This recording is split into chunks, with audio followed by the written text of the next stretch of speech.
Hola, buenas tardes a todas y a todos. En primer lugar, quisiera agradecer muy sinceramente la oportunidad que me han brindado para poder compartir con todas ustedes, con todas y todos ustedes, esta conferencia.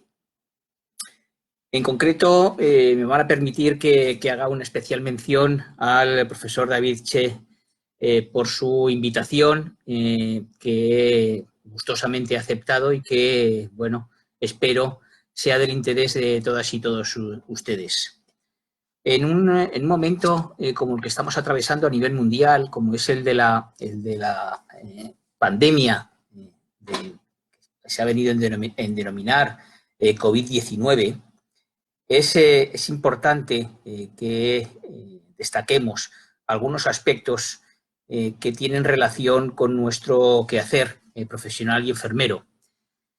Concretamente, cuando hablaba con el profesor Cheleón, me trasladaba la importancia que bueno, se le había transmitido en cuanto a dos aspectos fundamentales. Por una parte, lo que tiene que ver con la ética y la humanización de los cuidados enfermeros, que parece que en algunas ocasiones se nos olvida que es una parte definitoria y trascendental de nuestro quehacer profesional. Y, por otra parte, la importancia a la hora de destacar lo que ha venido en ser un movimiento internacional como es el de el reconocimiento y agradecimiento a los profesionales sanitarios en general y a las enfermeras en particular. Y que en función de esto se nos ha atribuido unos poderes en base a heroicidad, y vienen a denominar héroes y heroínas. Y yo de una entrada que hice en mi blog de Enfermeras Comunitarias, que hablaba de menos heroínas y más enfermeras, pues el profesor Cheleón me trasladó también el interés en que comentase algunos aspectos relacionados con este tema. Por lo tanto, voy a empezar a trasladarles el contenido de mi conferencia y luego estaré encantado en poderles contestar a través del chat cuantas preguntas o comentarios me quieran trasladar al respecto. Con relación al primer planteamiento que les hacía relacionado con la ética y la humanización de los cuidados enfermeros en la pandemia del COVID-19, es importante destacar que nuestra aportación fundamental como enfermeras es la de los cuidados. Y hago un pequeño paréntesis. Yo me van a permitir que utilice como genérico el término de enfermeras por una razón obvia del número de profesionales que componen nuestra disciplina, nuestra profesión, que son mayoritariamente mujeres, y que por lo tanto pues no voy a estar permanentemente utilizando el doble mensaje de enfermeras, enfermeros. De tal manera que hablaré en todo momento de enfermeras, entendiendo tanto a las enfermeras hombres como a las enfermeras mujeres. Espero que nadie se sienta molesto por esta acepción que utilizo corriente y habitualmente siempre que hablo de mi profesión. Por lo tanto, yo me siento inmensamente orgulloso de la condición femenina de mi profesión, sin renunciar en absoluto por ello a mi condición masculina como persona. Por lo tanto, las enfermeras, retomo el mensaje, las enfermeras basamos nuestra labor profesional, nuestro quehacer profesional en base a los cuidados. Y fíjense, es curioso cómo los cuidados hasta hace no mucho era un aspecto cotidiano de la vida que era menos valorado. No se le daba valor al cuidado en general y mucho menos al cuidado enfermero en particular. Entre otras cosas porque el cuidado siempre ha ido ligado a el género femenino. Y por lo tanto se consideraba que era algo intrascendente, sin base científica, sin importancia, y que única y exclusivamente pues servía, pues eso, para cuidar de los aspectos domésticos, por decirlo de alguna manera. Pero miren ustedes por dónde en las últimas décadas y sobre todo en los últimos años, el cuidado ha adquirido una relevancia significativa. Tanto es así que actualmente, si ustedes se dan cuenta, y yo los invito a que hagan un ejercicio tan solo situándose delante del televisor o escuchando la radio, verán cómo actualmente todos cuidan. Pero todos cuidan, quiero decir que cuida el detergente de la ropa íntima, cuida el champú del cabello, cuida la crema facial que nos ponemos, cuida todo, absolutamente todo cuida. Y además, todos los profesionales quieren cuidar, lo cual me parece algo totalmente lícito y que no vamos a ser nosotras las enfermeras quienes nos arroguemos la propiedad exclusiva del cuidado, sí del cuidado enfermero, pero no de los cuidados. Pero es curioso, vuelvo a repetir, es curioso que hayamos pasado de una desvalorización casi absoluta del cuidado a que ahora mismo nos peleemos incluso por ver quién cuida más y mejor. Lo cual, bueno, pues al final no deja de ser también un elemento importante de mejora de la atención que prestamos todas y todos. Bien, centrándome ya más explícitamente en lo que es el aspecto primero de los cuidados y posteriormente de los cuidados enfermeros, y hablando de ética de los cuidados, partimos de la perspectiva inicialmente de la moral. Moral que es la orientación y el sentido que damos a nuestra existencia. Es aquello que hacemos porque consideramos que es bueno y, por lo tanto, moralmente aquello que hacemos y que consideramos bueno, pues bueno. Es aquello que, sin embargo, la ética examina si aquello que consideramos que es bueno lo es realmente. Y esta es la diferencia entre ser moralmente bueno o éticamente bueno. La ética, por lo tanto, determina qué es lo realmente bueno. Y todo esto lo hacemos en base al principio de universalización. Esto es, preguntándonos qué pasaría si aquel acto lo llevase a cabo todo el mundo, en cualquier lugar y en cualquier momento. Si se derivan consecuencias positivas para el resto de las personas, diríamos que el acto moral es bueno o que la moral es moral, y eso es correcto. La pregunta que nos deberíamos hacer, fundamental en la ética, es ¿qué es el bien? Y esta pregunta abarca todas las dimensiones de la vida. También la profesional, es decir, la nuestra. Eso quiere decir preguntarse qué es el bien cuando me dispongo como enfermera a cuidar de una persona. Esta es la cuestión fundamental. ¿Qué es aquello que yo hago bien al cuidar de una persona y que, por lo tanto, traslado al ámbito de los cuidados? Pero más allá de que los cuidados sean éticamente correctos, sean éticamente buenos, también es cierto que tendríamos que abogar por una estética de los cuidados.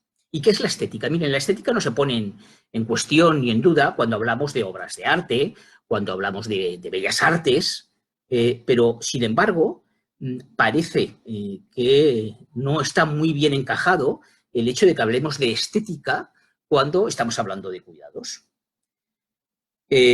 Porque en la estética tendríamos que interrogarnos sobre qué es la belleza, qué actitudes y acciones a través de los cuidados somos capaces de derivar como, tal como ya planteaban los filósofos griegos, pues como Platón o como Plotino o como Aristóteles, si realmente aquello que nosotros estamos haciendo es estéticamente correcto. Y, por lo tanto, si somos animales éticos o animales estéticos, ambas cosas, tal como planteaban, digo, los filósofos.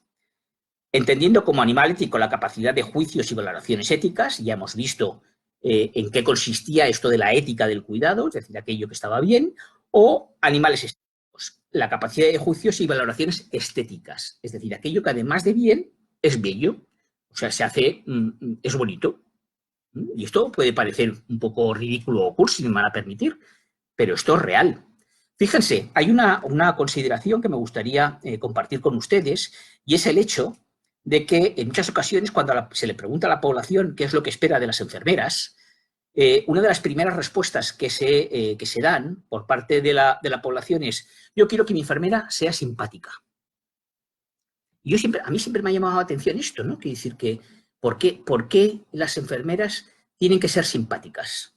¿Por qué las enfermeras tienen que ser simpáticas? No digo que no tenga que serlo, pero ¿por qué las enfermeras particularmente y no pues la dependienta de la tienda de al lado de mi casa, o la de la taquilla del cine, o la funcionaria de Hacienda? ¿Por qué ellos no tienen que ser, no se espera que ellos sean simpáticos, y sin embargo de las enfermeras sí que se espera que seamos simpáticas? Bueno, posiblemente por varias razones. Una, porque se nos ha ligado en muchas ocasiones, como luego veremos posteriormente, a que las enfermeras somos profesionales técnicos. Y esto ha sido una derivación por el mimetismo de la profesión médica que en muchas ocasiones hemos tenido y en la cual nos hemos visto arrastrados, ¿no? Y esto ha hecho que, por lo tanto, la población identifique que aquello que técnicamente hacemos, ellos ya aceptan que esto es correcto.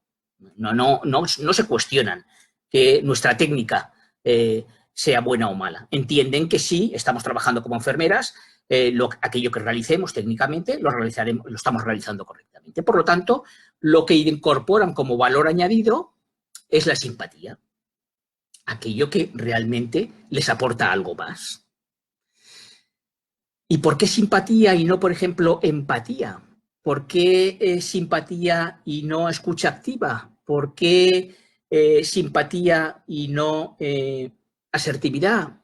Pues porque posiblemente no somos capaces de trasladar esto.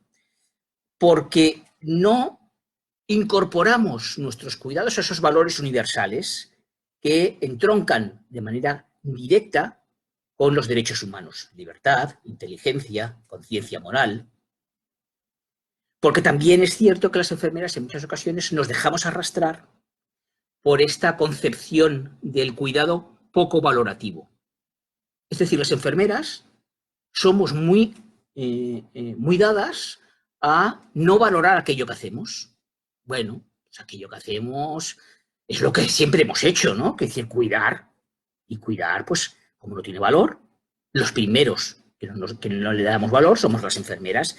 Y esto conduce a que realmente sea lo que trasladamos a la población, y por lo tanto la población traduce que lo que quieren de las enfermeras es que seamos simpáticas. Por lo tanto, una cosa es que nuestros cuidados sean el hecho de que determinemos que están bien y por lo tanto son éticos, pero también que seamos capaces de trasladarlos como parte de la estética. Ya hemos visto, por lo tanto, que es bueno, es necesario que identifiquemos a los cuidados desde la perspectiva ética, pero también desde la perspectiva estética. Pero, ¿y qué relación hay entre la ética y la estética en los cuidados? ¿Todo acto bueno es bello y todo acto malo es feo? Porque esto forma parte de la condición humana. Por lo tanto, ¿cuál es el punto de inflexión para generar la relación entre la ética y la estética de los cuidados? Pues miren, fundamentalmente en la vulnerabilidad, es decir, en la fragilidad del ser humano. Porque la vulnerabilidad y la fragilidad es aquello que da sentido a los cuidados. Si los seres humanos no fuésemos vulnerables, si no tuviésemos fragilidad, no sería necesario cuidar. Y por lo tanto, no existiría realmente la condición del cuidado y la condición necesaria de tener que darle sentido profesional a esos cuidados. Hay un autor, Hans Jonas, que en su obra El principio de la responsabilidad elabora un discurso ético que gravita en torno a la idea de la responsabilidad y dice: la responsabilidad se puede definir como la obligación de cuidar de otro ser humano vulnerable. Es decir, que, por lo tanto, si la vulnerabilidad no se hiciera presente en la vida de las personas, cuidar, como ya he dicho, no tendría ningún sentido. Porque la persona ya sería autosuficiente para gestionar su propia vida y no necesitaría de otros que les cuidasen. O, como ya lo tendría incorporado como un elemento singular de su propia existencia, el autocuidado formaría parte de la misma. Y esto no es así, ¿vale? Esto no es así. Por lo tanto, empezamos a identificar que la vulnerabilidad da sentido al cuidado, pero que el cuidado forma parte de nuestra responsabilidad y, por lo tanto, de nuestra obligación. Y este valor de la persona, determinado en función de la fragilidad, es la respuesta ética que como profesionales tenemos. De tal manera que es una experiencia, finalmente, la de los cuidados, de carácter ético y estético, que no podemos olvidar en ningún caso. Pero nos encontramos con un tercer elemento. Y hemos visto la ética, por una parte, la estética por la otra, pero les comentaba también que singularmente las enfermeras, por razón de un mimetismo con la profesión médica, por una serie de condicionantes sociales, profesionales, etcétera, siempre hemos estado muy ligados a la técnica y esa técnica muy ligada a la subsidiariedad. Es decir, nosotros como profesionales realizábamos técnica, pero como elementos subsidiarios o secundarios a las, permítanme la expresión, a las órdenes dadas por otros profesionales, en este caso los médicos. Por lo tanto, ¿podemos establecer una relación entre la ética de la técnica y del cuidado? Pues miren, sí, porque hay también un autor como es Goodpaster que habla de la idea de la teleopatía. Según él, tanto los profesionales como las instituciones padecen una enfermedad, la teleopatía, que consiste en la obtención crítica de resultados al margen de cualquier valoración ética. Es decir, lo importante realmente es el resultado final y lo de menos son los medios que utilicemos. Esto ya hace ya muchísimos años, hace ya siglos, un autor como, en otro contexto, pero un autor como Maquiavelo, en su obra cumbre El Príncipe, ya hablaba precisamente de esto, de que lo importante era el fin y no tanto los medios para lograrlo. Por lo tanto, la idea de Goodpaster requiere ser analizada a fondo porque si no ponemos el remedio a esa enfermedad, caeremos en la instrumentalización siempre tan peligrosa del cuidar, al establecer esta relación entre la técnica y el cuidado, en la que la técnica siempre acaba prevaleciendo, instrumentalizando el cuidado. Se requiere, por lo tanto, que la técnica no sea independiente de la ética. Es decir, la ética también tiene que impregnar la técnica. Porque finalmente, además, nuestra labor va a ser en tres sentidos diferentes, que debemos articular, conjugar, coordinar adecuadamente, como son el saber, o la ciencia enfermera, la humanización y la técnica. Que nadie se confunda cuando yo hablo de ética de los cuidados y pongo en valor a los cuidados, y cuando digo que los cuidados tienen que estar por encima de cualquier otro aspecto de nuestra relación profesional, que con ello estoy diciendo que la técnica no nos corresponde, ¿no? Ahora bien, considero que para que exista una corrección técnica tiene que haber una belleza estética y una corrección ética en su ejecución. Si no, finalmente la técnica acaba siendo una rutina que puede realizar cualquiera. Yo siempre a mis estudiantes les digo, miren, yo entiendo que ustedes se deslumbren con la técnica, que la técnica sea su máxima aspiración, pero tengan en cuenta una cosa, que a cualquier persona, cualquiera, se le puede instruir, se le puede adiestrar, como algunos dicen, para realizar esa técnica. Porque finalmente no es más que la mecanización rutinaria de una determinada acción, como es la técnica. Por eso, es importante que haya esa belleza estética y esa corrección ética a través de los cuidados y, por lo tanto, a través tanto de la humanización como del saber enfermero, para darle sentido a esa técnica desde una perspectiva de cuidados enfermeros. Esta es la gran diferencia, lo que realmente nos sitúa en ese ámbito. Pero, más allá de esto, de la ética y de la estética, que ya lo hemos visto, tendremos que darle sustento. ¿Cómo le damos sustento? Porque ya hemos visto que a través de la simpatía no es suficiente. Es decir, que uno puede ser muy simpático y sin embargo no ser nada empático. Y una enfermera puede ser muy empática y no necesariamente tiene que ser simpática. Hombre, lo ideal sería que se conjugasen ambas virtudes, la empatía y la simpatía. Pero realmente en los cuidados lo que es importante es la empatía. Pero miren, en los cuidados intervienen una serie de elementos que también son significativos y muy importantes. En primer lugar, me voy a detener en aquello que entendemos como que es el gesto. El gesto que deviene hermoso o bello tiene detrás una ética, es decir, una intencionalidad dirigida al bien. Esto ya en sí mismo, ese gesto hermoso o bello, que es la estética, si lo hacemos con una carga de saber enfermero para realizar el bien, se convierte en ético. En el cuidar, por lo tanto, los gestos más significativos se relacionan con el tacto. Además, icónicamente, si ustedes ponen cuidados en cualquier buscador de imágenes, lo más significativo que salen de esas imágenes suelen ser manos o bien apretando, o bien acariciando, o bien, pero siempre relacionando el tacto con el cuidado.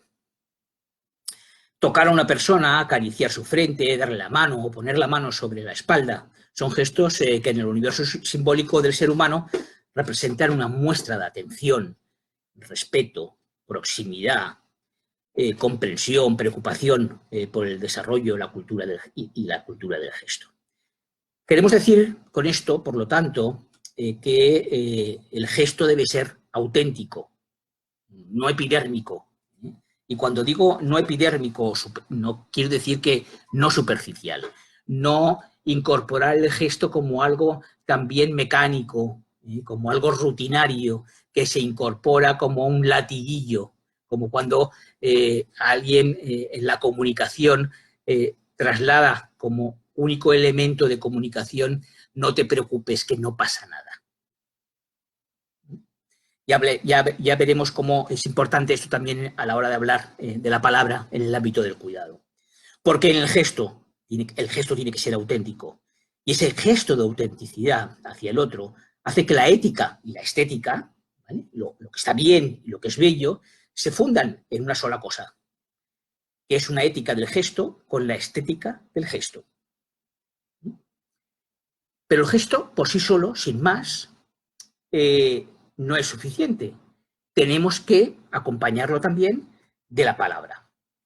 Pero antes de pasar a esto, fíjense que ya, por ejemplo, el inspector decía: más allá de la oreja existe un sonido, la extremidad de la mirada, un aspecto, las puntas de los dedos, un sujeto.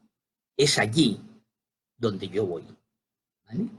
Por su parte, Kant, cuando hablaba del conocimiento, decía: todo nuestro conocimiento arranca del sentido, pasa al entendimiento y termina en la razón.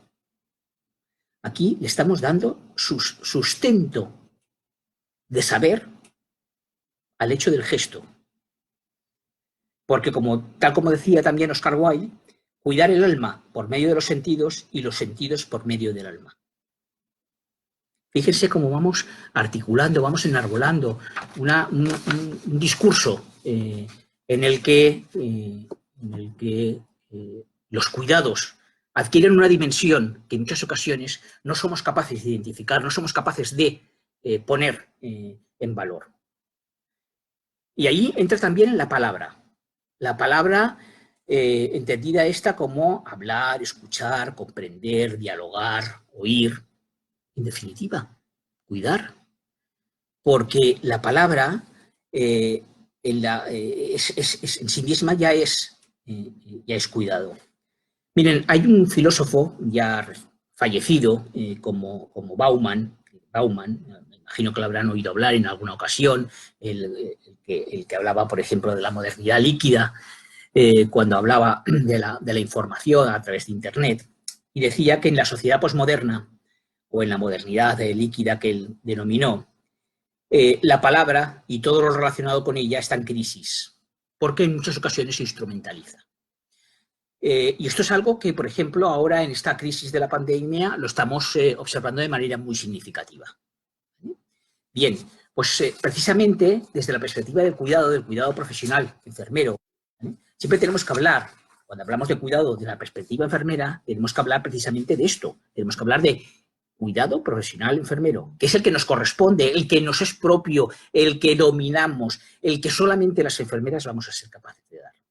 En el cuidar, por lo tanto, se debe gestionar con mucho acierto el uso de la palabra, y eso, en algunos casos puede ser igual o más eficaz que administrar cualquier tipo de fármaco.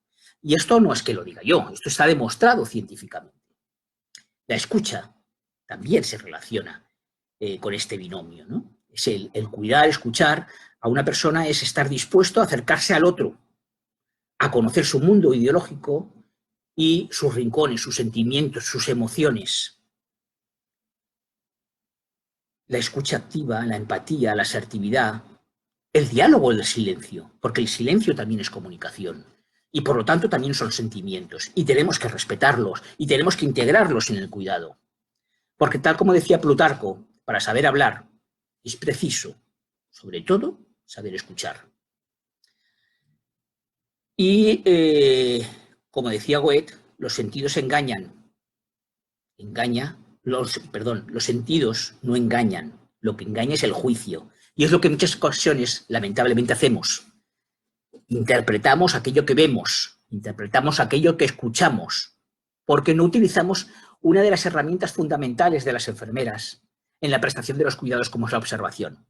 A través de la observación, sin juicios de valor, es como podremos identificar cuáles son aquellos sentimientos, aquellas emociones, aquellos deseos, aquellas demandas, aquellas necesidades que las personas que interactúan con nosotros nos quieren trasladar. Pero si lo hacemos a través del juicio, automáticamente pasamos de la necesidad sentida a la necesidad percibida por el profesional, en este caso por la enfermera.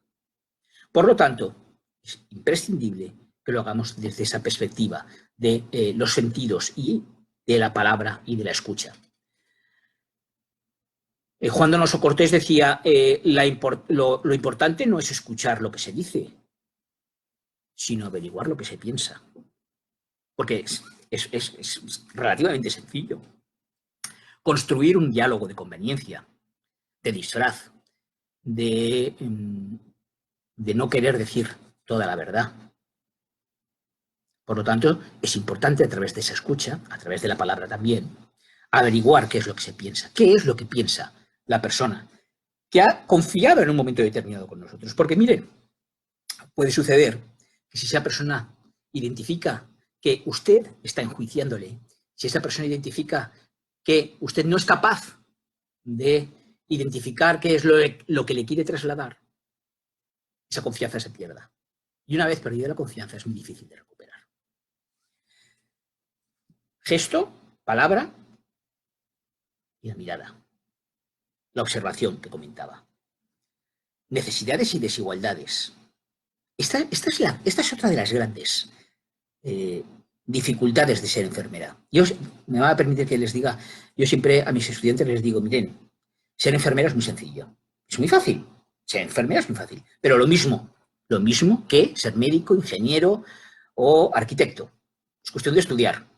Estudia, se prepara, aprueba, le dan un título y a partir de ese título le da la licencia de poder ejercer como enfermera, como médico, como ingeniero, como lo que sea.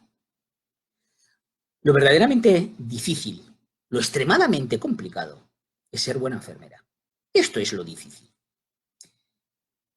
Y es difícil porque no existen, no existe un vademecum de necesidades, no existe un vademecum de cuidados. En la ciencia médica, por ejemplo, muy necesaria, yo no voy a ponerlo en cuestionamiento, la farmacología, por ejemplo, genera un instrumento como es el vademecum, en el cual vienen recogidos todos los medicamentos, todos los fármacos, todas las sustancias activas que son capaces de actuar ante determinadas enfermedades. Uno busca el principio activo, busca el nombre comercial, busca la enfermedad y genera relaciones que permiten establecer protocolos, estandarizaciones ligadas a patologías, ligadas a síntomas o ligadas a determinadas deficiencias de nuestro organismo. Pero no podemos hacer un vademecum de cuidados. ¿Y por qué no podemos hacer un vademecum de cuidados? Yo siempre me cuestiono cuando oigo hablar a alguien de que los cuidados estandarizados. No existen los cuidados estandarizados. No existen. No pueden existir porque hay tantos cuidados como personas. Las personas somos seres individuales. Las personas somos seres singulares que vivimos los mismos problemas desde diferentes perspectivas. Una persona con una diabetes, da igual del tipo que sea, y otra persona con idéntica patología, van a vivir el afrontamiento hacia esa diabetes de manera totalmente diferente. En función de sus expectativas, de su entorno, de su familia, de su situación económica, de su situación social. Y por lo tanto esto determina que los cuidados que nosotros tengamos que prestarle, que los cuidados que nosotros tengamos que consensuar con ellos para hacer un afrontamiento eficaz de ese problema de salud, sea singular. Y es imposible generar un instrumento con miles de millones de entradas como tantos miles de millones de seres vivos o de seres humanos existen en el mundo. No hay posibilidad. Ahí es donde radica la verdadera complejidad de ser enfermera. Ahí es donde radica. Y por lo tanto es ahí donde nosotros tenemos que generar nuestras respuestas autónomas, compartidas, integradas, integrales, de tal manera que a través de la mirada seamos capaces de percibir el lenguaje de los gestos, de las expresiones, de los movimientos o de la quietud, como antes decíamos a la hora de hablar de la palabra, que también teníamos que contemplar el silencio. Y esto lo vamos a realizar, forma parte, en conjunto, tanto con la palabra como con el gesto. La mirada forma parte de la comunicación. Percibir, captar, identificar, diagnosticar, diferenciar. Sí, diagnosticar es que nosotros diagnosticamos.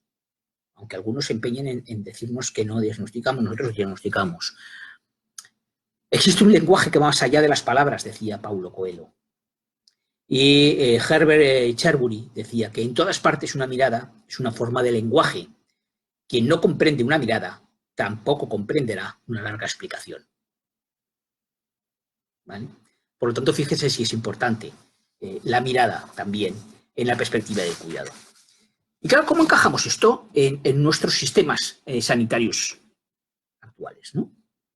Hemos hablado de ética, de estética, hemos hablado de la importancia de la técnica desde esa perspectiva ética y estética, de los elementos que configuran o que pueden configurar esa ética y estética a través del gesto, la palabra, la mirada. Y todo esto lo tenemos que incorporar en un sistema sanitario con un biologicista, asistencialista, medicalizado, y en el que la técnica está por encima de manera suprema de cualquier otra cosa. La técnica lo puede salvar todo. Y entonces ahí nos planteamos verdaderamente la complejidad del cuidado desde esa perspectiva ética y estética. Y esto es lo que hace imprescindible y necesario que a través del cuidado generemos la humanización. Lo que por otra parte me llama la atención, porque claro, ahora se está hablando de que tenemos que rehumanizar los sistemas sanitarios. Cuando decimos que tenemos que rehumanizar los sistemas sanitarios, quiere decir que en algún momento hemos perdido la humanización. Y no deja de ser paradójico que desde la perspectiva enfermera del cuidado, que son humanos per se, tengamos que hablar de humanización de los cuidados. Porque esto es tanto como decir que en algún momento han dejado de ser humanos. Pero más allá de esta dialéctica y de esta discusión de si son o no son humanos, o están humanizados, mejor dicho, y yo entiendo que no puede ser de otra manera que estén humanizados, tenemos que identificar claramente que en el ámbito sanitario el cuidado tiene que estar humanizado, en tiempo y espacio, en dedicación y técnica, en ciencia y sabiduría, en conocimientos teóricos y praxis. Porque esto es lo que va a posibilitar el que realmente demos respuestas humanizadas a las personas con las cuales interactuamos. Y porque esto entronca, como decíamos al inicio de mi intervención, en los valores humanísticos, en el rasgo cuidador. Pero ¿qué es lo que pasa? Que en muchas ocasiones son las propias instituciones las que realmente lo que están buscando son profesionales tecnológicos. Y por lo tanto se genera un conflicto de intereses entre lo que nosotras como enfermeras, desde la perspectiva cuidadora, entendemos que debemos aportar y lo que las instituciones nos están pidiendo que aportemos, lo que las instituciones nos exigen como competencia. Bien, pues esto habrá que modificarlo, pero si esperamos a que sean las instituciones o quienes gestionan dichas instituciones quienes modifiquen este planteamiento del cuidado desde la perspectiva de la técnica, ya podemos estar preparados, porque va para largo.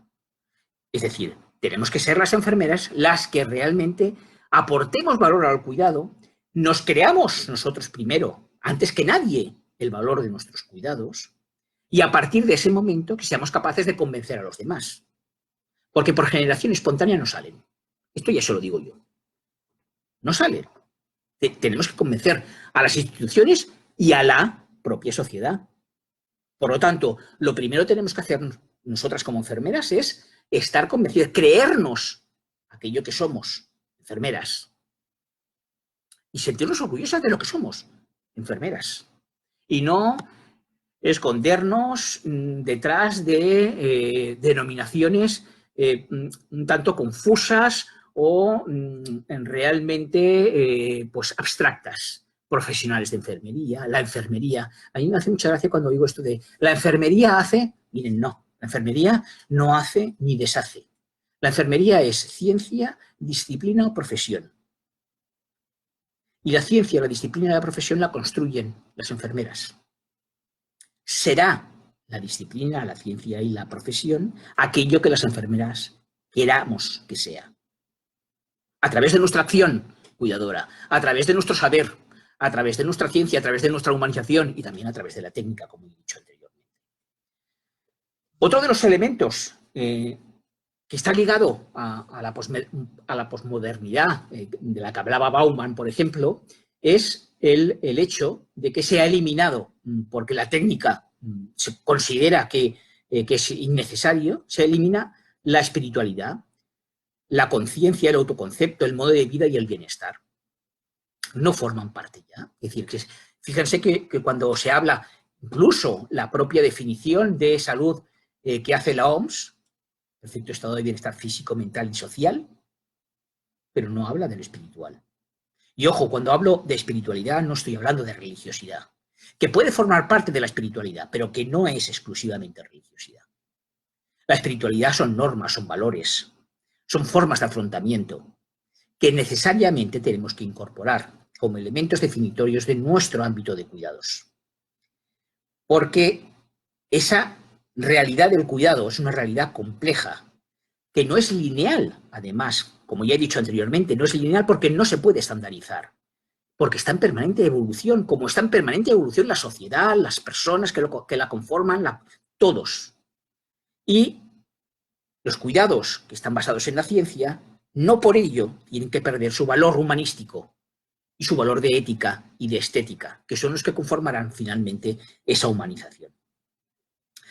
Desde la perspectiva, por otra parte, del racionalismo, que ha sido otro de los elementos que se ha configurado como parte de la sociedad moderna, parece que tan solo se pueden aportar soluciones desde la perspectiva técnica. La técnica es la que realmente puede arreglarlo todo, porque forma parte de la existencia, pero la cuestión fundamental, y que es la que nos tenemos que plantear nosotros como enfermeras, es saber qué hacer con ella, es decir, saber qué hacer con la técnica.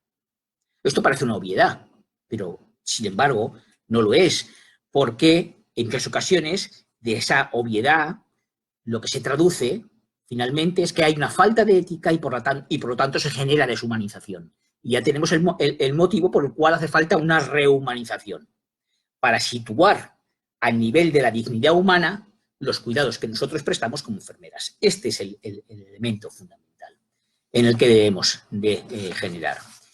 ¿Y por qué entonces no lo hacemos? Porque yo creo que esto ofrece poca discusión a la hora del planteamiento, ¿no? Todos estaremos de acuerdo en que queremos generar unos cuidados éticos, estéticos, centrados en la ciencia, centrados en la humanización. ¿Cuáles son los factores que limitan o impiden que esto suceda así? Miren, por una parte, falta de conocimientos. La ética forma parte de las currículas de los planes de estudio de una manera con muy poco peso específico, ¿vale? Lo importante es la médico-quirúrgica, esto sí que es importante. Vamos a ver, no seré yo tampoco quien quite importancia a la médico-quirúrgica, pero estamos hablando de cuidados y por lo tanto en los cuidados la ética tiene que formar parte. Y la ética no desde la perspectiva que en muchas ocasiones se ha estudiado, ¿vale? Una ética de los cuidados, que existe, con autoras, sobre todo con autoras muy relevantes, de la Cortina, ¿vale? Como Rosa María Alberdi, es decir, autoras muy relevantes. Por lo tanto, hace falta de conocimientos. Yo llevo peleando mucho tiempo para que se incorpore la filosofía del cuidado, porque me parece también fundamental la filosofía del cuidado. Y sin embargo, bueno, pues existe mucha resistencia a generar la filosofía del cuidado. Porque lo que prevalece, ¿qué es? Los valores del progreso científico, la farmacología, la técnica, la tecnología, ya lo hemos dicho. Esos valores del progreso científico, basados además desde esa perspectiva del positivismo más racional, ¿vale? Causa-efecto, y si no hay causa-efecto, ya no hay nada que sea valorable, hacen que se desvalorice el cuidado. Por eso adquiere tanta importancia la investigación cualitativa en los cuidados, porque a través de la investigación cualitativa vamos a ser capaces de identificar todos aquellos elementos ligados a necesidades más personales, más individuales, más del ámbito cercano, que son los que van a imprimir una idiosincrasia muy específica en el grupo de personas sobre el cual estamos trabajando. Es cierto que no seremos capaces a través de la investigación cualitativa de generar una traspolación de esos resultados para otras comunidades, porque serán completamente diferentes por razones obvias. Pero también es cierto que a nivel de validación interna, la potencia que tiene la investigación cualitativa es muchísimo mayor que la que pueda tener la investigación cuantitativa basada en el positivismo. La eficiencia es otro de los elementos, ¿no? Una persona tiene apendicitis, se le quita la apéndice y tiene una recuperación. Y además eso se cuantifica en días de estancias, de ocupación de cama, de tratamiento farmacológico, de ocupación del quirófano. Y el cuidado, ¿qué producto final tiene? El cuidado, el producto final es el bienestar, es la salud, es la felicidad. Esto es difícil de cuantificar. Por lo tanto, en muchas ocasiones no tenemos indicadores suficientes para generar la eficiencia, es decir, la relación coste-beneficio que en un mundo mercantilista y altamente competitivo como en el que vivimos, es algo que se valora de manera suprema. La gran competitividad es otro de los elementos. Existe una competitividad bárbara en cualquier ámbito social y en el sanitario, pues también, evidentemente. La dinámica asistencial, ya hemos dicho la importancia del asistencialismo. Lo importante es actuar sobre el síntoma, actuar sobre el síndrome, sobre la disfunción de un órgano, aparato o sistema. Pero nuestros cuidados van más allá de lo asistencial y entroncan con la atención, porque en la atención está la escucha, el tacto, todo esto que hemos visto ya. La orientación biologicista. ¿Por qué los hospitales están configurados como están configurados? Con una estructura totalmente fraccionada en órganos, aparatos y sistemas. Endocrinología, digestivo, cardiología. Porque es lo que la ciencia médica determinó cuando colonizó los hospitales como centros de ciencia y sabiduría. Y se ha mantenido hasta nuestros días. Sin embargo, es curioso porque los hospitales no dejan de ser centros de cuidados. No tienen ningún sentido de ser sino en base a los cuidados. Y no somos capaces las enfermeras de identificar esto y darle valor. Y sin embargo se le da valor al acto de hacer una apendicectomía, pero no al acto de los cuidados, que son los que restablecen y los que modifican sustancialmente el hecho de que una persona esté más o menos tiempo ocupando una cama. Esa es la eficiencia que nosotros tenemos que buscar. El hospitalcentrismo se centra todo en el hospital porque, por lo mismo, porque la ciencia médica colonizó el hospital e hizo que el hospital fuese el centro del universo. No solamente que el hospital fuese el centro del universo, sino que además quienes lo habían colonizado fuesen los únicos y casi exclusivos protagonistas de todo el sistema, como son los médicos. Por lo tanto, tenemos que romper ese hospitalcentrismo también. Existen otros ámbitos de actuación. La atención primaria es fundamental. La atención sociosanitaria.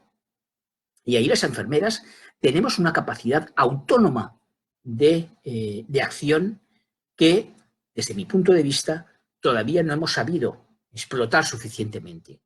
Porque nosotros, a través de esos cuidados de los que he hablado hasta ahora, podemos llevar a cabo intervenciones totalmente autónomas y otras que serán compartidas y otras delegadas, pero tenemos un campo de labor autónoma fundamental. Y esto entronca con los factores de organización y estructura en los que se conforman los sistemas sanitarios. Por eso también es muy importante que tal como dice, no porque lo diga José Ramón Martínez, que al fin y al cabo no tiene relevancia, sino porque lo dice instituciones tan poco sospechosas como la Organización Mundial de la Salud, las enfermeras se tienen que incorporar sí o sí en todos los puestos de responsabilidad de toma de decisiones de las organizaciones. Porque la voz, la acción cuidadora de las enfermeras es fundamental para desarrollar esa humanización o esa rehumanización de la que se habla. Bien, y nos encontramos con todo esto y de repente nos viene una situación que nadie esperaba, sobrevenida, imprevista, y empieza a darnos bofetadas a izquierda y derecha, como es la pandemia del COVID-19.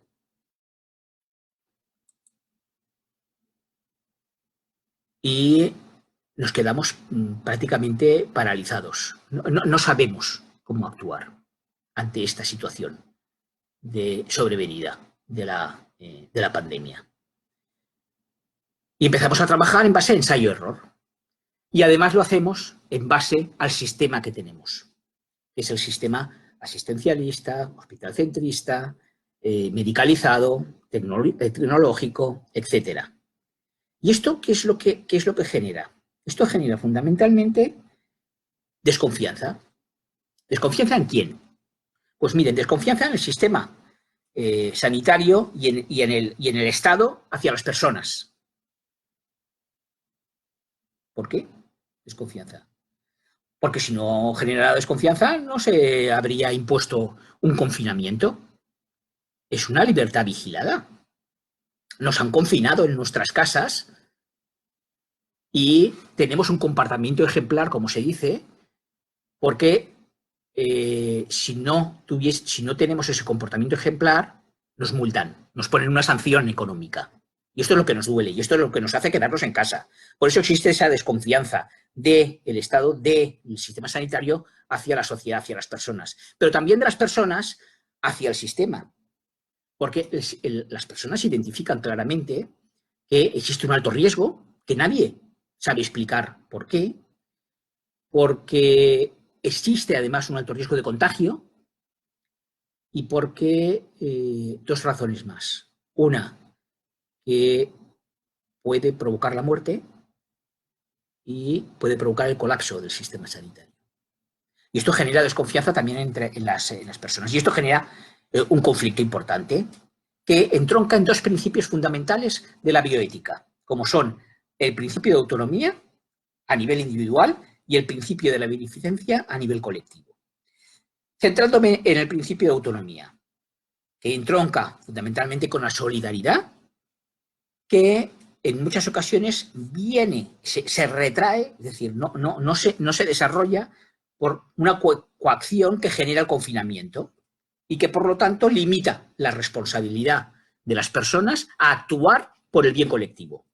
Actuamos por el bien colectivo porque se nos indica así, porque si no se nos sanciona.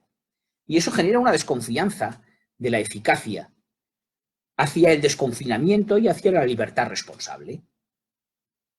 Y además se está demostrando en nuestro país, por ejemplo, en mi país, en España, se está demostrando que esto es habitual, el incumplimiento, una vez que se levantan de alguna manera esas normas que nos hacen mantener un determinado comportamiento ejemplar. Por lo tanto, esto es algo que también tenemos que tenerlo en cuenta a la hora de plantear nuestras situaciones de afrontamiento de cuidados. Ahí las enfermeras tenemos que estar también muy al tanto. ¿Qué es lo que ha pasado, por ejemplo, en nuestro país? Pues porque, por ejemplo, en la primera fase, es decir, en esa fase de contagio en la que, ya digo, que nos venían maldadas desde todas partes, se determinó que el hospital era lo que primaba. Y la atención primaria quedó en un segundo plano, cuando podía haber sido un elemento de contención fundamental, cuando además la atención primaria, las enfermeras comunitarias hubieran podido dar respuestas de cuidados a nivel no ya tan solo individual, sino de las familias y de la colectividad, de manera mucho más eficaz y eficiente de lo que se ha hecho. Y en esto ya existen evidencias, a pesar del poco tiempo transcurrido, ya existen evidencias que lo demuestran. Y por eso ahora se quiere retomar la importancia de la atención primaria y dicen que nunca es tarde si la dicha llega. Bueno, pues vamos a ver. Ahora todo es hablar de manera muy buena y muy significativa sobre la importancia que tiene, que va a tener la atención primaria en la detección de posibles nuevos contagios, en el control de los contagios, en los domicilios, etcétera, etcétera. Bueno, ahora luego analizaremos en último término estos aspectos, ¿no? Estos aspectos de traslado de buenas intenciones, de halagos, en muchas ocasiones, perdonen que les diga, gratuitos, halagos que lo que pretenden es realmente tratar de motivar para que la gente se implique, pero que tienen pocas respuestas detrás que sustenten en que ese halago sea realidad, es decir, obras son amores y no buenas razones. La libertad no es contraria a la seguridad si es una libertad responsable, dice, por ejemplo, Victoria Camps, una de las grandes profesoras de ética, de las filósofas que yo les comentaba anteriormente.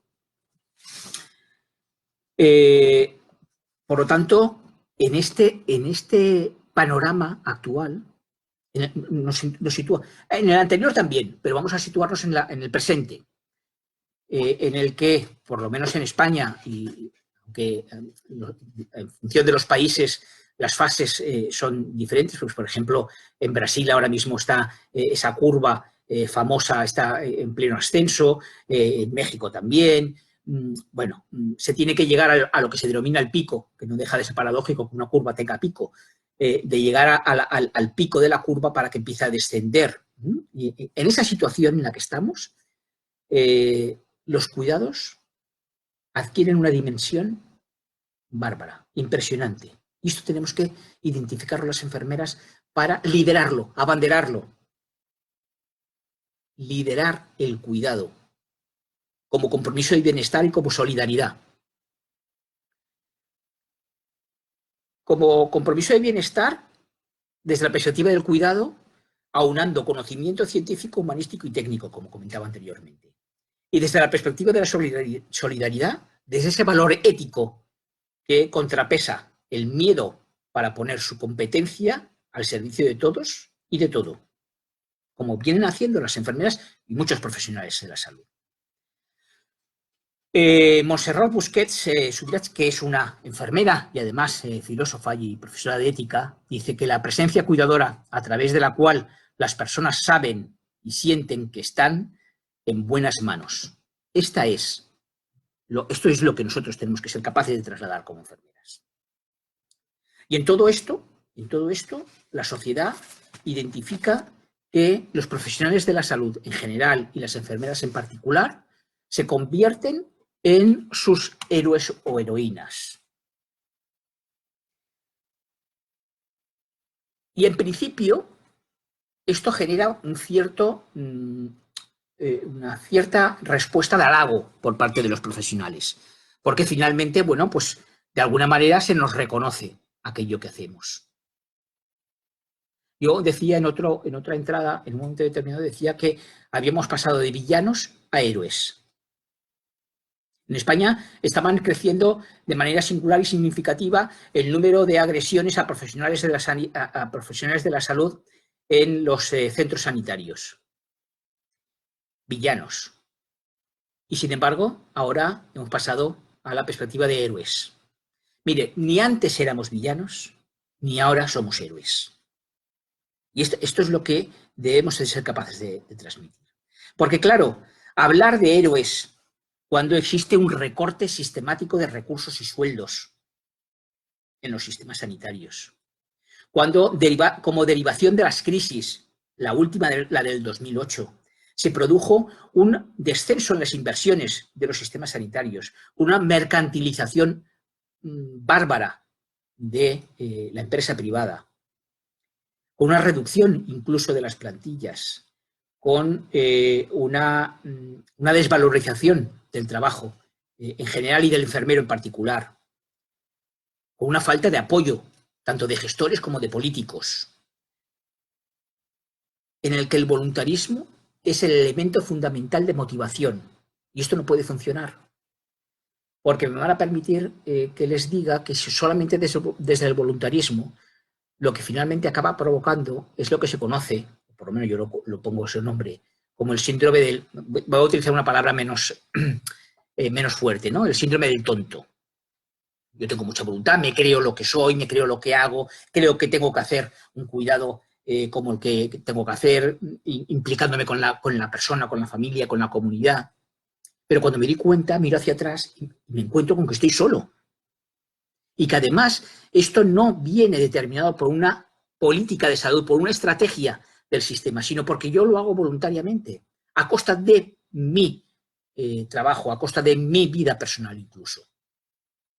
Y entonces, finalmente, como uno se da cuenta que está haciendo el tonto, pues acaba arrastrado por la mediocridad, por el conformismo, por el inmovilismo, y se sitúa en el mismo nivel que el resto de inconformistas, de inmovilistas que van generando el sistema. Por lo tanto, el voluntarismo no puede ser nunca un elemento conformador de héroes. La no adecuación de puestos de trabajo. Esto de que la enfermera sirve para todo, para un roto y para un descosido, esto lo tenemos que abolir. Esto no sirve. No es verdad. Las enfermeras no servimos para un roto y para un descosido. Todas las enfermeras cuidamos, claro que sí, pero tenemos especificidad también. Nuestros cuidados tienen especificidad. Por eso existen especialidades de enfermería, por eso existe la enfermería de práctica avanzada, etcétera, etcétera. Y hay que generar la definición de puestos de trabajo como lo hay en otras disciplinas. La limitación a determinados puestos de trabajo, sobre todo de gestión. ¿Por qué? No pedimos ni más ni menos que nadie. En base a competencia y mérito, libre acceso a cualquier puesto de trabajo, de responsabilidad. ¿Por qué una enfermera no puede ser gerente? Porque una enfermera no puede ser directora de un centro. Por razones peregrinas que se inventan, evidentemente derivadas en muchas ocasiones por presiones corporativistas e intereses políticos, oportunistas y demagógicos. Pero no por razones fundamentadas, porque no existen, no las hay. Porque a nivel de estudios estamos al mismo nivel. E incluso hay enfermeras que tienen mayor nivel académico que pueda tener cualquier otro profesional, que sin embargo sí que tiene acceso. Por lo tanto, ¿qué decir que?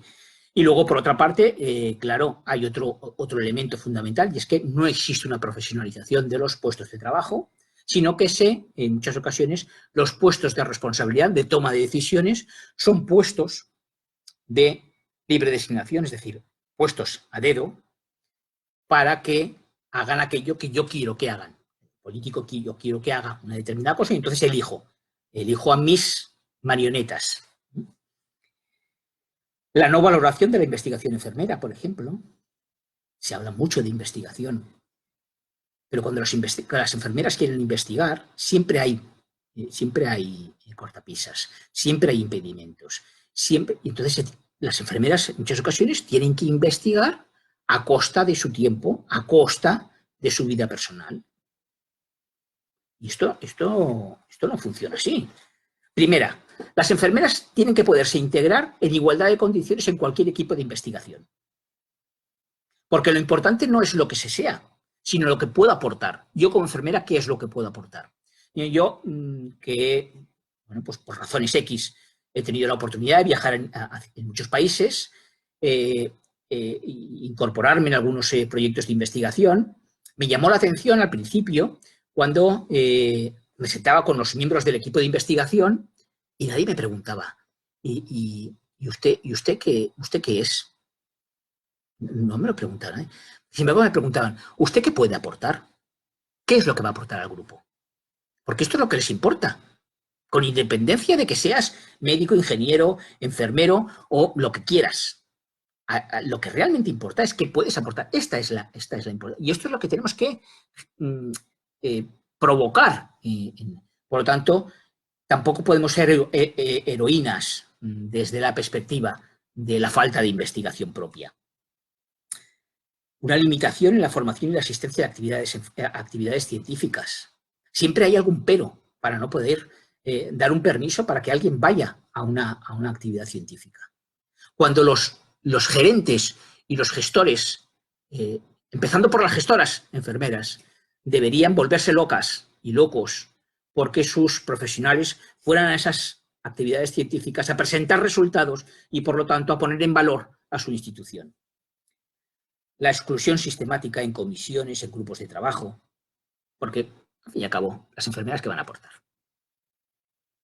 No, las enfermeras tienen que estar integradas en todas las comisiones, en todos los grupos de trabajo en los cuales se hable de salud.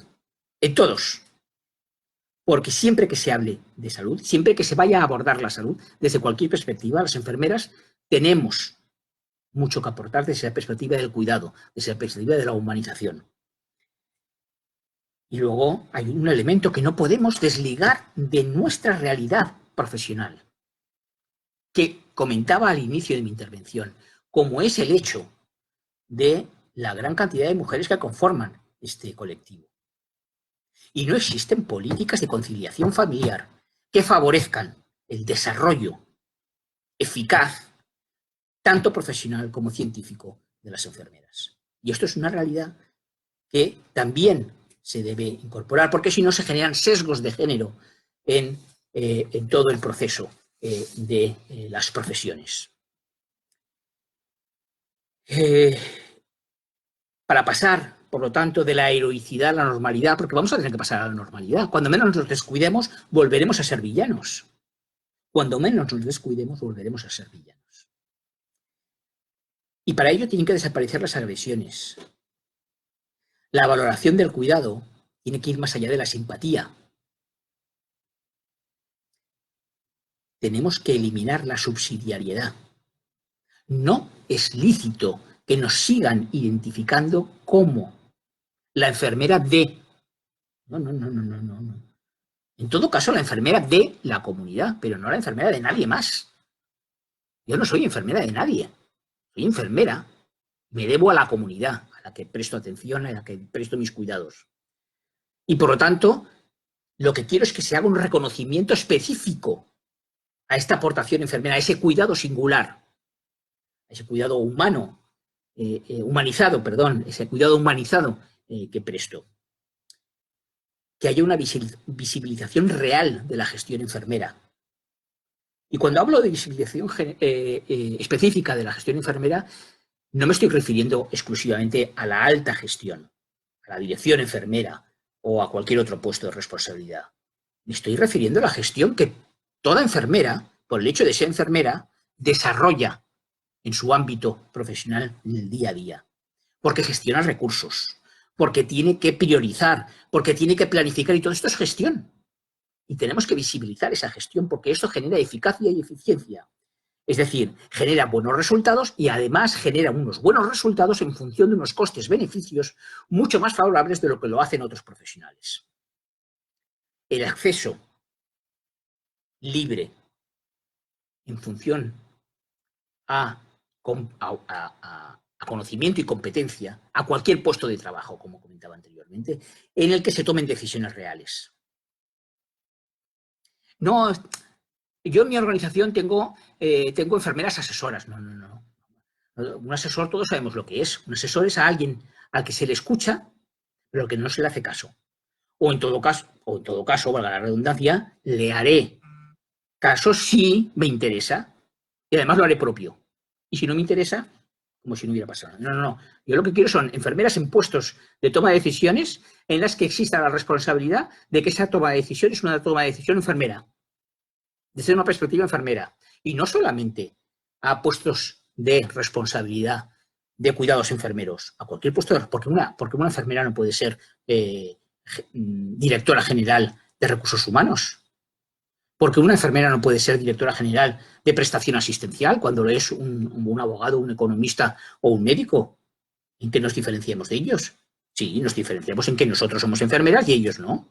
Bueno, bien, pues como igual que el economista no es médico o igual que el médico no es abogado. Lo mismo.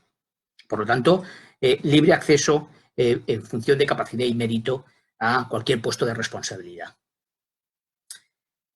Tiene que haber una adaptación de las plantillas enfermeras en función de criterios poblacionales y de necesidades y demandas de la población, y no en función de hay una enfermera por cada 2 médicos o una enfermera por cada médico. No, si es que no somos un recurso del médico. Este es el problema. Somos un recurso de la comunidad. Y ahí es donde tenemos que centrar. Por lo tanto, nuestra heroicidad no puede estar determinada por con quién estoy y de quién dependo. Nuestra heroicidad, que no la queremos, lo que queremos es la normalidad, la queremos en función de un criterio de población para poder dar una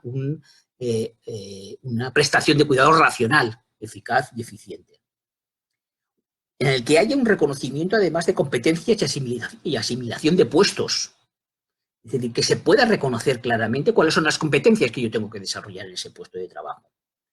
Con una carrera profesional que esté ligada a criterios científico-profesionales y no solamente a cuestiones de antigüedad. Una carrera profesional que me permita la motivación, la implicación, el desarrollo permanente, el poder avanzar, el tener el deseo de investigar.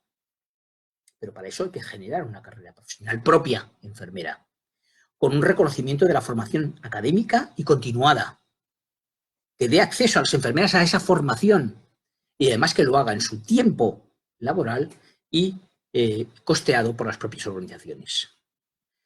Y que en esa carrera profesional de la que hablaba, además, esté perfectamente estructurado la incorporación de los diferentes escalas de especificidad de las enfermeras en base a especialidades o en base a aspectos concretos de su labor profesional.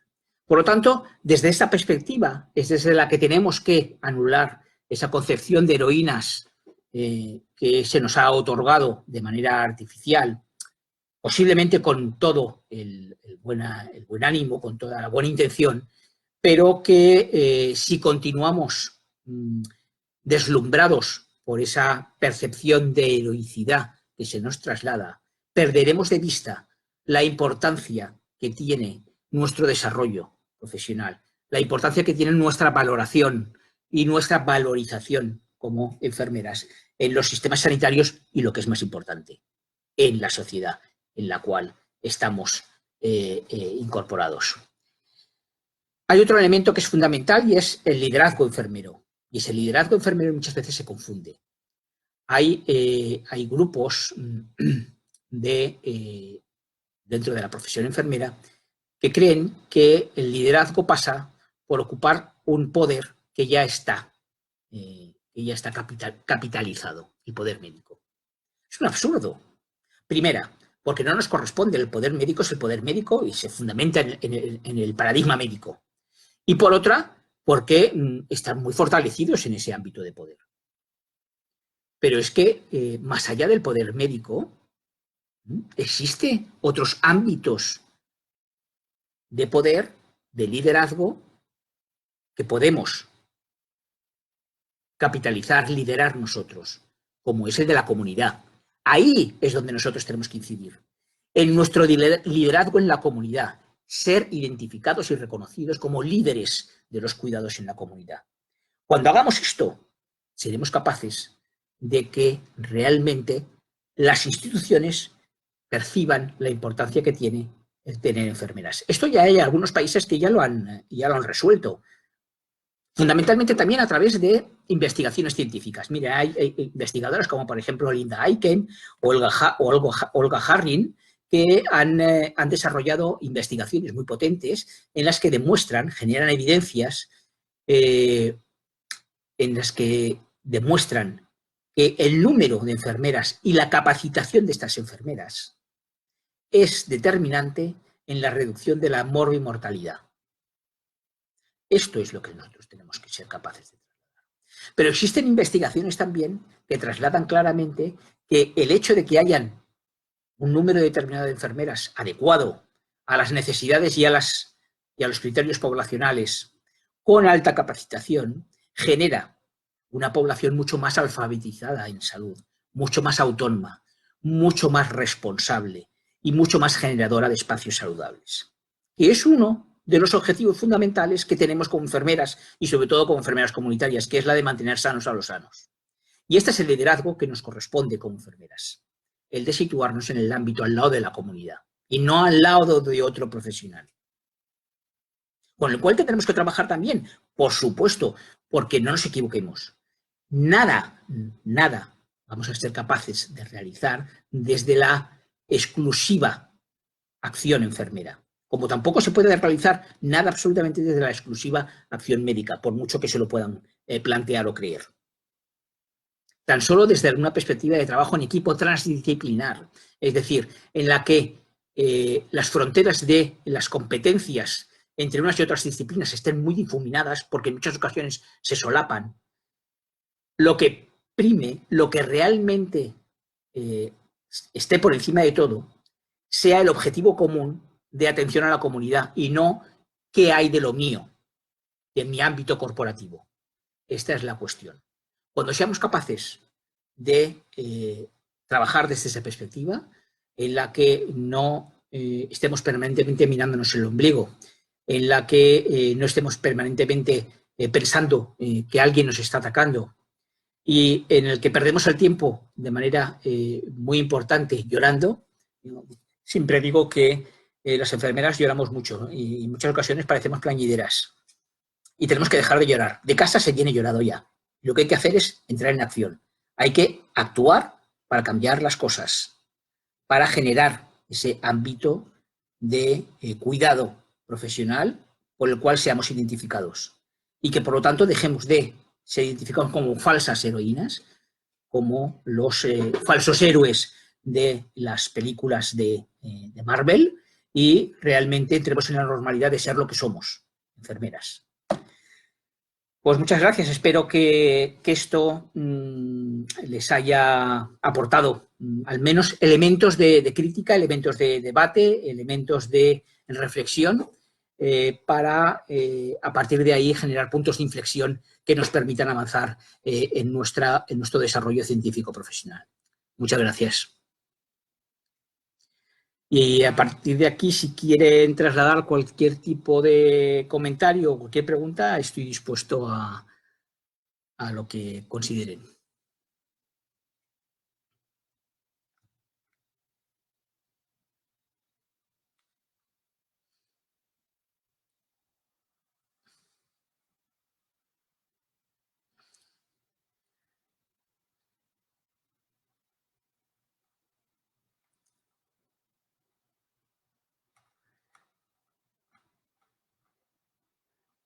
De todas maneras, voy a dejar grabada la participación, y yo lo que les voy a facilitar, si quieren, es mi correo electrónico, y cualquiera que quiera interactuar conmigo a través del correo electrónico no tengo ningún inconveniente en hacerlo. ¿Vale?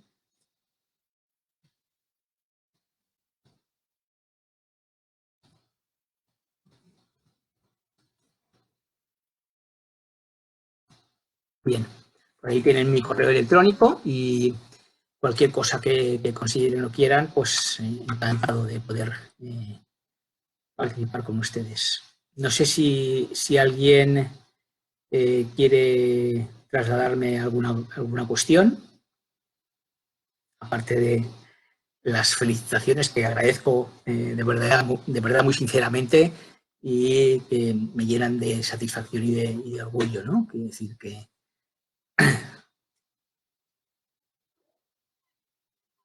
Muy bien. Pues nada, si les parece, lo dejamos aquí. Muchas gracias por su presencia, muchas gracias por estar conmigo en este rato. Yo reconozco que la hora es, para ustedes en Latinoamérica es complicada, porque es hora de trabajo, pero la diferencia horaria hace que tengamos que cabalgar en esta dualidad horaria, que en muchas ocasiones no nos permite conciliar, como decía anteriormente, nuestras actividades. Pero bueno, en cualquier caso también quedará grabado, y por lo tanto podrán hacer ustedes, podrán tener acceso al mismo. ¿De acuerdo? Muy bien, pues muchas gracias, y si no quieren nada más... hay un comentario, me van a permitir, dice, los juicios estorban en el quehacer enfermero. ¿Cómo sugiere trabajar con los compañeros para eliminarlo? Barbie Limón hace esta pregunta. Bueno, vamos a ver. Esto es muy habitual. Esto es muy habitual, ¿no? Yo siempre, por ejemplo, a mis estudiantes siempre les digo que para ser una excelente enfermera hay que situarse en la posición del inconformismo. Y entonces situarse en la posición del inconformismo es incómodo, porque sabes que te van a dar a derecha y a izquierda. A ambos lados te van a dar. Porque no les interesa, como usted bien dice. ¿Vale? Bien, tienes la opción de incorporarte en la corriente del conformismo y del inmovilismo y de la mediocridad, o situarte contracorriente para intentar cambiar las cosas. Y por lo tanto, situarte desde la coherencia para hacer aquello que tú crees. Y esto en ocasiones es incómodo, pero les puedo decir que finalmente uno cuando se va a la cama duerme muy a gusto. Y esto no tiene precio. Por lo tanto, sí es importante. ¿Y cómo hay que trabajar con los compañeros? Pues a través del liderazgo. Hay que buscar alianzas con aquellos que pueden estar de acuerdo con nuestros planteamientos para tratar de contrarrestar esa corriente conformista y de inmovilismo, en el que lo único que interesa es hacer una jornada laboral para ganar un sueldo y punto. Pero para esto, pues de verdad, se podían ustedes haber evitado el esfuerzo de estudiar durante 4 o 5 años, el esfuerzo continuado de tenerse que formar de manera continua y continuada, y podían haber montado ustedes perfectamente una frutería o una mercería. Es mucho menos, tiene mucha menos responsabilidad y también cumpliendo un horario estarían muy a gusto. Ser enfermera conlleva este planteamiento, este posicionamiento de hacer frente a aquellos inconformismos que evitan el desarrollo. Dice, en mi país, dice José María Castilla Ave, en mi país no podemos actuar como héroes ya que somos agredidos como lo ve. Sí, lo veo. Lo veo, y esto es lo que comentaba anteriormente, que hemos pasado de villanos a héroes y volveremos a pasar de héroes a villanos. ¿Por qué? Porque no existe esa disrupción que comentaba anteriormente, ese conflicto entre el sistema sanitario y la población, y de la población hacia el sistema sanitario. Y esto hay que conciliarlo. Lo que pasa es que me van a permitir, y yo sé que esto a lo mejor genera cierto debate, ¿no? Pretender que toda la culpa la tiene la sociedad es una verdadera barbaridad. Pretender creer que la sociedad es la culpable de que nos agredan, que la sociedad es la culpable de que no nos entiendan, es una barbaridad. Porque durante muchísimas décadas, hemos estado trasladando a la sociedad que los únicos responsables de la salud somos nosotros. Que nadie puede tomar decisiones sobre su salud personal, individual, si no es a través de los profesionales. Y claro, esto significa arrancarle la libertad, la capacidad de tomar decisiones sobre su propia salud, por una parte, y eliminar, por otra, el gran bagaje de saber popular que en muchas ocasiones la sociedad tenía para resolver problemas leves de salud en los cuales no hacía falta que interviniesen los profesionales. Y entonces ahora, sin embargo, estamos queriendo pasar al efecto contrario. Esto es lo que yo denomino los efectos pendulares.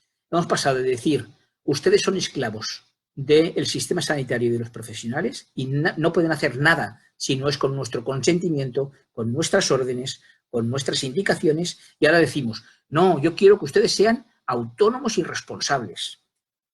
¿Pero cómo así? Con la varita mágica, de la noche a la mañana, queremos que sean responsables, autónomos, capaces de tomar sus propias decisiones. Esto no funciona así. Hay todo un proceso de educación para la salud, de alfabetización, de identificación de la importancia que tiene la autorresponsabilidad. Esto hay que trabajarlo. Y ahí las enfermeras tenemos mucho que aportar, tenemos mucho que decir. Por lo tanto, en muchas ocasiones, si existe esa rebeldía, se genera esa rebeldía provocada precisamente por esos efectos que no hemos sabido controlar en nuestra relación con la sociedad, y se generan esas agresiones. En ningún caso estoy justificando ni está en ninguna agresión. Cualquier elemento de violencia del tipo que sea es siempre denunciable y intolerable, pero tenemos que ser capaces también de identificar y analizar cuáles son las causas que están provocando esto, porque no solamente podemos identificar que es de una parte de la que es responsable de esa situación. No sé si hay alguna otra pregunta. Dice Begoña Sánchez, que creo que la conozco algo.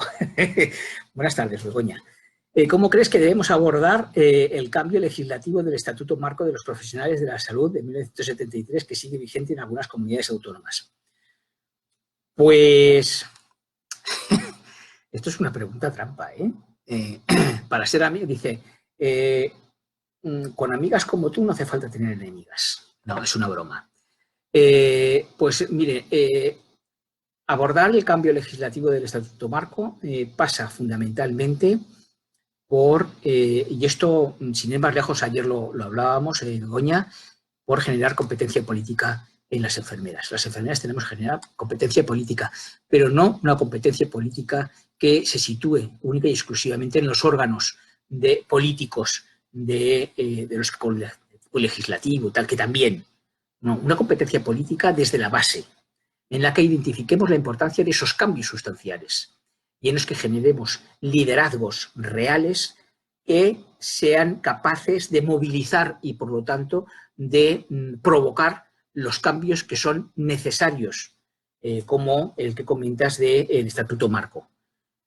Si no existe un liderazgo, si no existe una unidad, y este es uno de los principales problemas, lo primero que tenemos que intentar hacer es generar unidad, unidad de acción. Porque si no, las administraciones, los poderes fácticos, los políticos, se escudan en que, mire, si yo entiendo muy bien esto que usted me dice, pero es que sus compañeros me dicen esta otra cosa y sus otros compañeros me dicen esta otra. Si acaso, cuando se pongan ustedes de acuerdo, vienen y me lo explican. Y como esto no sucede nunca, como nunca logramos ponernos de acuerdo, pues entonces las cosas se mantienen igual. Yo he hablado en alguna ocasión de que existen lobbies. Pueden existir lobbies económicos, lobbies profesionales. Existen lobbies profesionales. La medicina es un lobby profesional muy potente. ¿Por qué las enfermeras no tenemos un lobby profesional enfermero? Porque yo digo que en vez de estamos en la fase de, en lugar de lobbies, ser lobos. Somos lobos profesionales que nos devoramos entre nosotros mismos. Y mientras nos distraemos devorándonos entre nosotros mismos, no somos capaces de trasladar propuestas unitarias que sean capaces de modificar esta situación. Dicho esto, yo creo que vamos por el buen camino. Estamos generando propuestas mucho más serias, mucho más sustentadas, argumentadas, que van a permitir este y otros muchos cambios. Pero para ello vuelvo a insistir en la necesidad, una, de generar liderazgo, y para generar liderazgo hay otro elemento que es fundamental, y es la de el reconocimiento de los referentes enfermeros propios. Esto es algo que tampoco hacemos. Cualquiera que le preguntes, en cualquier país va a reconocer el referente de una profesión como la médica o una profesión como la música o una profesión como la arquitectura. Todo el mundo reconoce a líderes de sus países en esas áreas de conocimiento, en esas áreas profesionales. Cuando a alguien le preguntas, yo lo hago muy habitualmente, siempre, casi todos los años, cuando entro en clase, una de las cosas que pregunto es, díganme ustedes qué referentes profesionales tienen. Y me imagino que ya saben ustedes cuáles son, ¿no? Mi gente son y Florence Nightingale. Y les digo, no, esto está muy bien, está muy bien. Pero de aquí, propios, de España, de México, de Bolivia, de Perú, de Brasil, díganme, no saben, no identifican. Y si no somos capaces de identificar a nuestros propios referentes, ¿cómo vamos a querer hacer un liderazgo? Este es otro de los problemas. Bien, esto daría para mucho, Begoña, pero muchas gracias por la pregunta. Espero haber... ¿Algún autor que recomiende respecto a ese tema? Bueno, pues ya he comentado alguno, de la Cortina, por ejemplo, una filósofa fundamental, ¿vale? Quiere decir que Victoria Camps, hay muchos autores que hablan mucho sobre la ética y la estética y sobre los cuidados. Quiere decir que, por lo tanto, hay muchos... No sé, espérese que estoy leyendo. Ah, María Luisa Sánchez, sí, sí, te recuerdo. Estoy en Alicante, sí, sí, sí. Muy bien.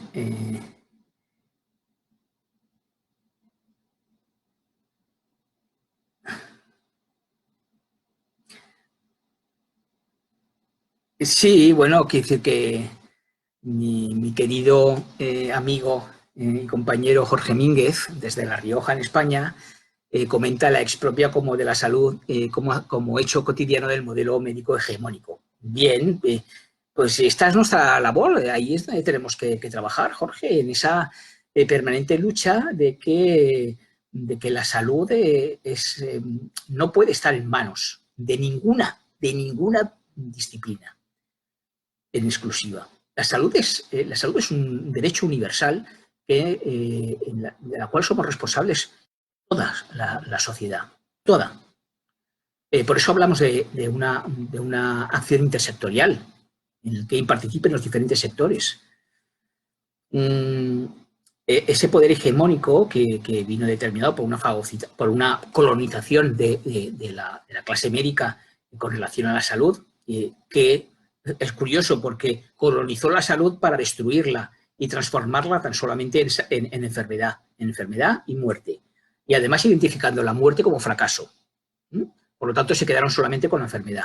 Y es curioso porque ahora nos encontramos con la paradoja de que en muchas ocasiones te encuentras cosas tan anacrónicas como que veas en el cartel de una universidad Facultad de Medicina y Ciencias de la Salud. Lo cual viene a corroborar que ellos mismos se excluyen de las ciencias de la salud, porque no quieren pertenecer a las ciencias de la salud. Quieren la exclusividad de la medicina. Bien, pues aprovechemos esa circunstancia, aprovechemos esa situación para desde las ciencias de la salud, con nosotros sí que nos sentimos cómodos en esa perspectiva de ciencias, desarrollar nuestro paradigma. Esta es la cuestión. Y se puede, claro que se puede, generar una ruptura de ese hecho cotidiano hegemónico médico.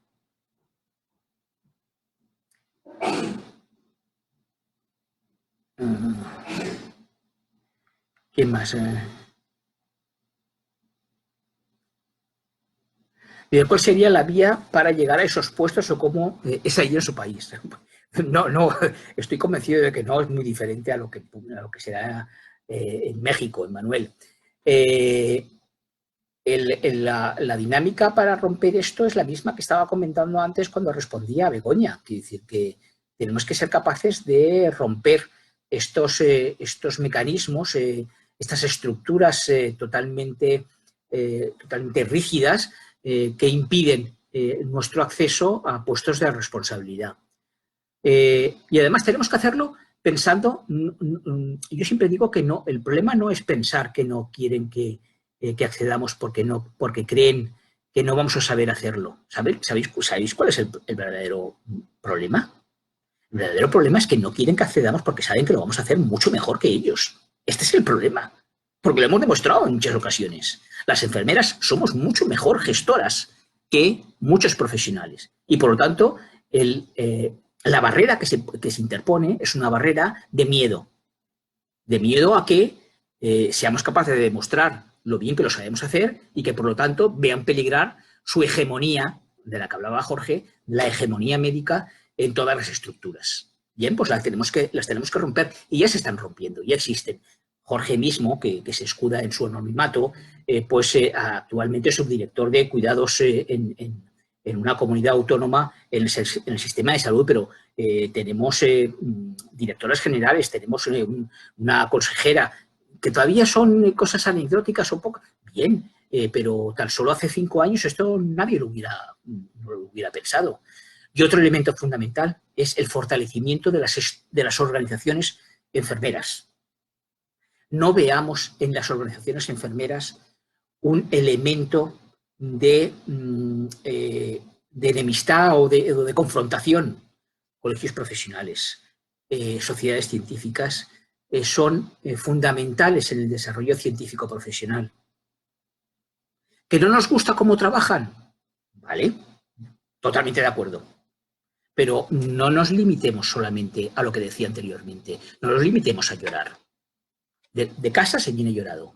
Actuemos, incorporémonos en las sociedades científicas, incorporémonos en los colegios profesionales y cambiemos aquello que no nos gusta con propuestas serias, razonables y que realmente sean capaces de cambiar aquello que queremos cambiar. Solamente desde el pataleo no vamos a ser capaces de hacerlo. Y son imprescindibles las sociedades científicas, y esto no lo digo yo tampoco, hay muchos autores que vienen determinando que las sociedades científicas determinan claramente cuál es el grado de madurez de una profesión o disciplina. Y está claro que la debilidad que actualmente todavía tienen las sociedades científicas, aunque van en aumento, pues vienen a ser reflejo de la todavía no suficiente madurez, no voy a decir madurez, no suficiente madurez de la profesión enfermera, que es fundamental que tengamos si queremos acometer todos estos cambios por los cuales estamos abogando. Dice, aquí en México la lucha entre el propio gremio es profundo, habiendo convivido con diferentes colegas en mi país, considera que es posible revertir esta situación aquí. Ahí y en cualquier sitio, siempre es posible revertirla. Es cuestión de creérselo, esto es una revolución. Y tenemos que hacer una revolución del conocimiento, desde el conocimiento y hacia el conocimiento, no ningún otro tipo de revolución que nadie luego vaya diciendo un ponente nos ha dicho que tenemos que ir a la revolución. No, yo no estoy diciendo que tengan que coger las armas. Hay que coger el arma del conocimiento, del razonamiento, del debate, del análisis, de la reflexión, del pensamiento crítico. Estas son las armas que tenemos que utilizar y en base a ellas tenemos que ser capaces de revertir en México, en Perú, en España y en cualquier otra parte. Porque además lo han hecho en otras partes. O sea que...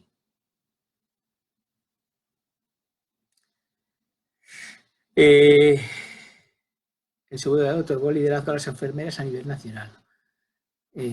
Bueno, pues nada, quiero decir que no sé si alguien más quiere decir algo o si me deja alguna pregunta por responder.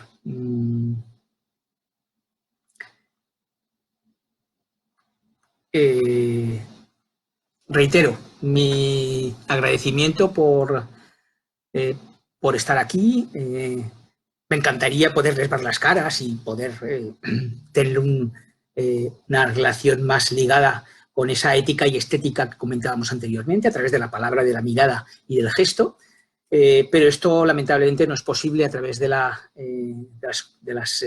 interacciones virtuales, pero también es cierto que nos favorece una comunicación mucho más global de salud, en la que finalmente... Miren, esto es otro de los grandes avances que parece que no íbamos a conseguir nunca, y es que enfermeras de muy diferentes ámbitos, en muy diferentes contextos, pudiésemos hablar y tuviésemos un lenguaje común en el que el eje sobre el que ese lenguaje se articula son los cuidados. Esto hace unos años era impensable. Hoy en día podemos establecer este diálogo, podemos establecer este lenguaje, construir conocimiento desde ese paradigma enfermero. Y esto ya en sí mismo es un hecho, es una realidad y es un logro. Es decir, que siempre intentemos ver el vaso medio lleno y nunca medio vacío, porque es la única manera que nos va a permitir estar permanentemente en situación de motivación y de ilusión para cambiar las cosas. ¿De acuerdo? Muy bien, pues repito, muchas gracias por la atención.